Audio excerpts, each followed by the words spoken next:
आदाब, सत श्री अकाल, नमस्कार। मैं हूं राकेश कुमार। आप देख रहे हैं मत अभिमत। कुडनी उपचुनाव में सारी पार्टियों ने अपनी पूरी ताकत झोंक दी है कि उनके उम्मीदवार जीतें। लेकिन जैसा मैंने पहले एक वीडियो बनाया था कि वीआईपी पार्टी ने भूमिहार समुदाय को जो दिया है टिकट, उसके बाद जीत या हार तय करेगा भूमिहार। इसकी हमने एक विशद समीक्षा की थी और उस समीक्षा को आपने देखा भी होगा। अगर आप नहीं देखे हैं तो डिस्क्रिप्शन में मैं उसका लिंक डालूंगा, आप ज़रूर इसे देखेंगे। लेकिन चलिए आज हम बात करते हैं। कुडनी में भले जो दावे हो रहे हों, लेकिन सच पूछिए तो कुडनी अब कुढ़ाने लगा है सारे नेताओं को, सारे राजनीतिक दलों को। वीआईपी पार्टी ने बड़ी होशियारी से, जो मल्लाह सन ऑफ मल्लाह कहे जाते हैं मुकेश सहनी, उन्होंने भूमिहार जाति से अपना उम्मीदवार खड़ा किया नीलाभ कुमार को। नीलाभ कुमार पूर्व विधायक, जो 4 बार विधायक रह चुके हैं, साधु सनत शाही उनके संबंधी हैं और उनको टिकट दिया गया। चूँकि भूमिहार समाज में उनकी बड़ी प्रतिष्ठा है, सामाजिक क्षेत्र में भी प्रतिष्ठा है। लेकिन जब पार्टी से हट के जातिगत मामला आया तो वहाँ फिर मामला बिदकता नज़र आया। मैं ऐसा इसलिए कह रहा हूँ कि आपने देखा होगा कि पिछले दिनों निषाद विकास मोर्चा जो है उसने एक बैठक की थी निषादों का, जिसमें ये तय करना था कि निषाद मत एकजुट होकर किसके तरफ जाएंगे। लेकिन उसमें हंगामा हुआ और फिर वो स्थगित हो गया। लेकिन बाद में मोर्चा ने मुकेश सहनी को मत देने का फैसला किया, जिसको लेकर मुकेश सहनी ने उनको उसी तरह भूमिहार ब्राह्मण सामाजिक फ्रंट संगठन जो है उसने भी एकजुट होकर सारे भूमिहार जाति के लोगों से ये अपील की है कि वो मुकेश सहनी मतलब वीआईपी के नीलाभ कुमार को जितावें, उनको मत दें। लेकिन मैंने जो कहा है कि कुढ़ाने लगा है कुडनी, वो इसलिए कि इस निर्णय को लेकर आपस में ही भूमिहार ब्राह्मण सामाजिक जो संगठन है उसमें दरार पड़ गया। दरार इसलिए कि भूमिहार ब्राह्मण सामाजिक फ्रंट संगठन के जो अध्यक्ष हैं वो हैं सुरेश शर्मा, जो पूर्व में मुजफ्फरपुर से विधायक थे, भाजपा के नेता हैं। और उसके जो कार्यकारी अध्यक्ष हैं वो हैं अजीत कुमार, जो पूर्व में मंत्री थे, जदयू के नेता रहे हैं। अब इन लोगों ने, देखिए पहले तो इन लोगों का, दोनों आदमी का बयान देखिए। ये अब देखिए सुरेश शर्मा क्या कह रहे हैं। देखिए वो ट्रैक से गलत ट्रैक पर गया है, समझे ना, और हमने कह दिया है कि वो गलत ट्रैक पर है। यह सामाजिक फ्रंट था, राजनीतिक फ्रंट नहीं है। उसको राजनीति में घसीटना नहीं चाहिए था, इसीलिए उसमें जो प्रबुद्ध लोग हैं उसमें पार्टिसिपेट नहीं किया है।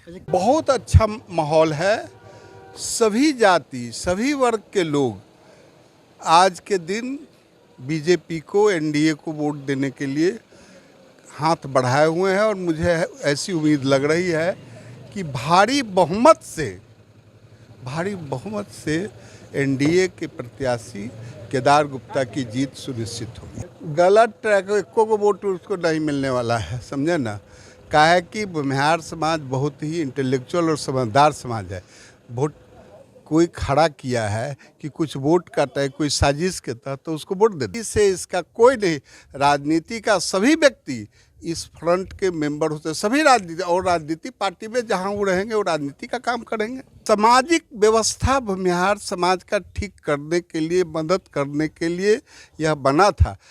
100% भूमिहार का 2% उसमें और जोड़िए, वो और कुछ अपने साथी समाजी को जोड़ करके बीजेपी को दिलवाएगा।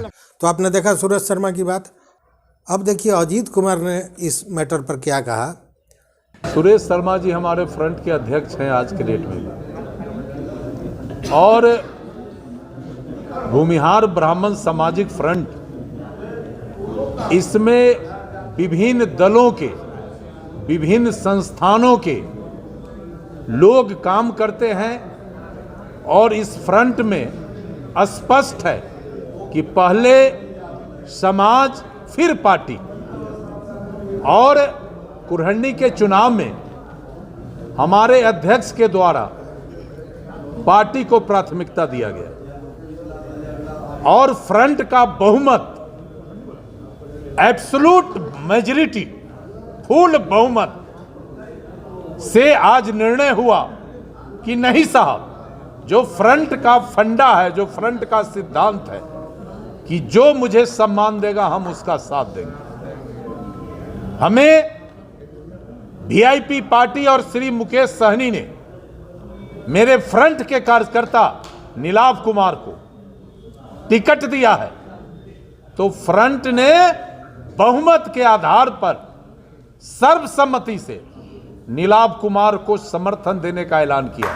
इसी सिद्धांत के तहत हमने ये निर्णय लिया है और अध्यक्ष जी व्यक्तिगत विचार और व्यक्तिगत प्रभाव में इस निर्णय से अगर अलग है तो फ्रंट इसके लिए बिल्कुल अपने वैसे लोगों को स्वतंत्र कर दिया है और फ्रंट का सामूहिक निर्णय है कि हम नीलाभ कुमार और वीआईपी के साथ कुरहंडी के चुनाव में जाएं। मुकेश सहनी ने फ्रंट को धन्यवाद दिया। उन्होंने कहा कि अगर सहनी के साथ भूमिहार मत जिस तरह उन्होंने वादा किया है, एक मत हुए हैं और वो एक साथ चले आते हैं तो हमारी जीत निश्चित है। इस पर उन्होंने जो राजनीतिक गणित होती है, चुनावी गणित है, वो भी बताया कि भूमिहार ब्राह्मण सामाजिक मंच जो है वो उन्होंने हमारे प्रत्याशी नीलाभ जी को समर्थन दिया है।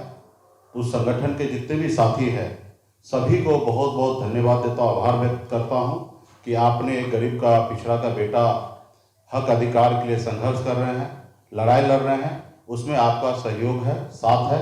इसके लिए आपको विशेष तौर पे धन्यवाद देता हूं। और बिहार में खास करके मुजफ्फरपुर जिला में निषाद संघर्ष मोर्चा जो खास करके सामाजिक लड़ाई लड़ने के लिए काम करते हैं, वो भी हमारे जितने भी निषाद समाज के लोग हैं, निषाद महापंचायत बना के उन लोगों ने भी हमें, हमारी पार्टी को, हमारे प्रत्याशी को समर्थन दिए हैं। तो निषाद संघर्ष मोर्चा के भी सभी पदाधिकारी को भी मैं धन्यवाद देता हूं, क्योंकि जो समीकरण हमने बनाया है, खास करके अन्य पार्टी ने लोगों से गठबंधन करके उनके पास वोट है या नहीं है उनको पड़ी नहीं है, लेकिन उनसे गठबंधन करते, लेकिन हमने वहां के कुरहंडी के जनता से हमने गठबंधन किया है। खास करके निषाद समाज हमारे कोर वोट है। आपको भी पता है कि हमने अभी हाल फिलहाल में बौछार में चुनाव लड़ा, अकेले अपने दम पर हमने 30,000 वोट लाया था। यहाँ पे भी हमारे आधार वोट 30-35 हजार है और 55-60 हजार जिनके पास भी वोट आ जाएगा उनका चुनाव जीता जाएगा। और हमने ब्राह्मण, भूमिहार, अपर कास्ट जितने भी राजपूत इस सबको अगर मिला लेते तो यहाँ पे 65,000 उनका है, ताकत है। यानी कुल मिला के यहाँ पे हम खास करके 2 अपर कास्ट और हमारे अति पिछड़ा निषाद जो है उनका वोटिंग परसेंटेज जो है वो 70,000 के आसपास है। अगर यही 2 जात अगर वोट कर देंगे तो हम चुनाव जीत जाएंगे। अगर सारा वोट एक साथ जुट जाए तो निश्चित रूप से उनकी जीत हो जाएगी। लेकिन यहाँ भी एक मामला है कि अगर जुट जाए, ये अगर क्यों है इसको जानिए।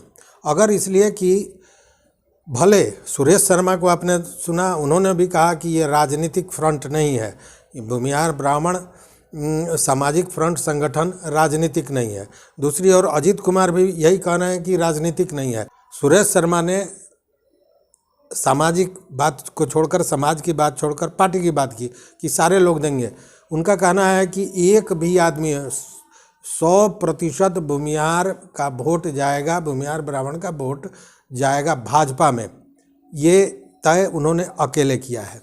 जिसके जवाब में अजीत कुमार ने कहा कि अगर परिवार में 50 आदमी है, एक आदमी दूसरी बात करे और 49 आदमी करे तो 49 आदमी की बात होती है। और एकजुट होकर फ्रंट ने यह फैसला किया है कि मुकेश सहनी को मत दिया जाएगा।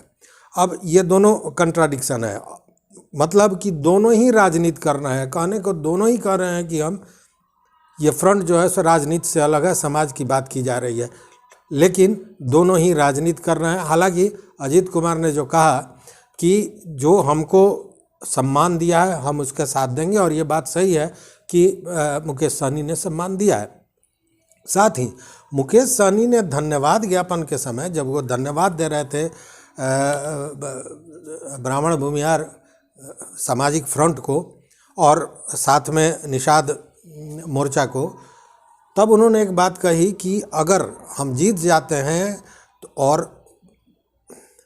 तो उन्होंने कहा कि अगर भूमिहार ब्राह्मण सामाजिक फ्रंट ने जो फैसला किया है उसके अनुसार बड़ी जातियों का वोट मुझे मिलता है, ब्राह्मण भूमिहार का वोट मिलता है। तो अगर हम जीतते हैं और इसके बाद आगामी चुनाव में अगर 2 सीट भी, ये ध्यान रखने वाली बात है कि 2 सीट भी अगर हमको मिलता है लोकसभा में, तो 1 सीट मैं ब्राह्मण भूमिहार समुदाय को दूंगा। फिर कहा कि अगर ज़्यादा मिलता है तो उसी रेशियो में मैं बढ़ाऊंगा, लेकिन मैं दूंगा इसलिए कि वो मेरा साथ दे रहे हैं। प्रत्याशी के पक्ष में सभी लोग हैं, उनको मैं विशेष तौर पे धन्यवाद देता हूं। और भूमिहार ब्राह्मण जो फ्रंट है, मैं उनसे वादा करता हूं कि आप लोगों का भरपूर सहयोग हमें मिल रहा है, पूरा भरोसा भी है और हमें देंगे। और हमारे प्रत्याशी अगर जीत के आते हैं तो आने वाले 2024 में हमें बिहार में अगर 2 लोकसभा भी सीट अगर मिला तो 1 लोकसभा सीट हम भूमिहार समाज को, भूमिहार ब्राह्मण समाज को हम देंगे। बिहार में जहां पे अच्छे सीट होंगे, जहां वो लड़ सकते, जीत सकते, उस सीट को हम चयन करके उनको हम चुनाव में लड़ाएंगे। भले 2 ही सीट हमें क्यों ना मिले, हम उनको लड़ाएंगे। जितना ज्यादा सीट मिले, 10-12 सीट मिले तो 12 सीट में उस हिसाब से हम लोग ज्यादा संख्या में लड़ाएंगे। आपको याद होगा जब वो नामांकन हो रहा था, उस समय भी उन्होंने, जब नीलाभ कुमार को लेकर वो नामांकन कराने गए थे, उसके बाद जो बात हुई थी तो उन्होंने कहा था कि मछली निषाद का और चावल भूमिहार का। इस पर क्या तंज कसा सुरेश शर्मा ने। माछ भात क्या, यहाँ तो रोजे लोग भात खाता है, उनका माछ भात क्यों खाने जाएगा? यहाँ तो रोजे अपने घर में माछ भात बनाता है, खाता है, उसका क्या अथी है? इतना ही नहीं, जो धन्यवाद देते हुए मुकेश सहनी ने भाजपा पर कड़ा कटाक्ष किया। उन्होंने कहा कि ये भाजपा वाले क्या करते हैं, इसका तो सीधा साधा उदाहरण है सुरेश शर्मा, जो वो हार गए उस चुनाव में। कई लोगों के मदद के लिए भाजपा ने उनको फ़ोन किया था, चूँकि वो उस समय गठबंधन में थे, लेकिन सुरेश शर्मा को जिताने के लिए कोई भी बात नहीं हुई थी। और वो इसलिए नहीं हुई थी कि सुरेश शर्मा फिर जीतते तो पहले मंत्री थे, मंत्री होते, तो उनको इससे रोकने के लिए भाजपा ने ये काम किया था। कहने का मतलब कि उन्होंने भाजपा का कलई खोलते हुए कहा कि भाजपा को मत देकर भी जो भूमिहार ब्राह्मण समाज है, जो उच्च जाति के लोग हैं, उन लोगों को कोई लाभ नहीं होने जा रहा है। और इसका उन्होंने कहा कि आप देख लीजिए कि उत्तर बिहार में एक भी समुदाय से, इस समुदाय से सांसद नहीं है। हमको 4 बार चुनाव के समय में बीजेपी के बड़े नेता फोन किए कि हमें इस प्रत्याशी को जिताइए, लेकिन शर्मा जी के लिए एक बार भी फोन नहीं किया, क्योंकि हम गठबंधन में तो निश्चित तौर पे हमने हर जगह ताकत लगाया, लेकिन एक व्यक्ति के लिए हमने विशेष टीम लगा दिया, वहां पे उनको हमने जिताया भी और वो जीते। तो वो पहली बार जीते और पहली बार में उनको मंत्री बना दिया गया। तो क्योंकि पता था कुछ लोगों को कि शर्मा जी अगर चुनाव जीत के जाएंगे तो इनको मंत्री बन जाएंगे, तो हमारे आदमी नहीं बन पाएंगे। तो एक साजिश के तहत शर्मा जी को चुनाव हराया गया और एक व्यक्ति को पहली बार में विधायक बने, उनको चुनाव जिता के डायरेक्ट मंत्री बना दिया गया। तो ये भारतीय जनता पार्टी का काम है। तो सभी अपना अपना पक्ष रख रहे हैं, लेकिन सच बात है कि कुढ़नी सबको कुढ़ा रहा है। अब इसको थोड़ा और विशद व्याख्या अगर करें तो अगर भूमिहार जाति, भूमिहार ब्राह्मण फ्रंट जो है, उसके अपील के अनुसार सारे लोग सहनी के साथ चले जाते हैं, मुकेश सहनी के साथ चले जाते हैं, वीआईपी का साथ देते हैं, तो निश्चित रूप से तो वीआईपी पार्टी केवल वोटों को रोकने के लिए या भाजपा को रोकने के लिए नहीं, वो अपनी जीत को सुनिश्चित कराने वाली छलांग लगाता दिखेगा। लेकिन ऐसा होगा कि नहीं, ये कहना मुश्किल है, चूँकि आपस में 2 फाड़ है। स्थिति सहनी समाज की भी है, हालांकि वहाँ भी जो मोर्चा है निषादों का, उन्होंने स्पष्ट कर दिया है कि निषाद का टोटल वोट जाएगा मुकेश सहनी के साथ। जबकि यहाँ 2 सहनी और भी बचे हुए हैं। एक अनिल सहनी जो पूर्व से यहाँ विधायक थे और वो हालांकि महागठबंधन से हैं, लेकिन चूँकि उनके परिवार को टिकट, उनकी पत्नी को टिकट नहीं मिला, इसलिए वो कहीं ना कहीं रुष्ट है। तो उसका खामियाजा कितना भुगतना पड़ेगा महागठबंधन को, यह भी देखने वाली बात होगी। दूसरी बात है कि अजय निषाद जो सांसद हैं वो भी निषाद समाज से हैं, तो वो कितना निषाद समाज को बांट सकते हैं। कहने के मतलब कि बांटने की राजनीति पर निर्भर कर रहा है कुढ़नी विधानसभा उपचुनाव, और कुढ़नी के मतदाता जो हैं सो कुढ़ा रहे हैं सारे नेताओं को कि अब देखिए आगे क्या होता है। तो और भी जो बातें होगी उसको लेकर हम आपके साथ आएंगे। अगर आप चैनल पर नए हो तो निवेदन है कि निश्चित रूप से सब्सक्राइब कीजिए, घंटी जैसी जो आकृति है उसको दबा दीजिए, दोस्तों में शेयर कीजिए और अपना मत ज़रूर दीजिए, क्योंकि आप जो बताते हैं, आप जो मत देते हैं वो हमारी हौसला अफजाई करता है। तो बहुत बहुत धन्यवाद, नमस्कार, कोटि शाह आभार।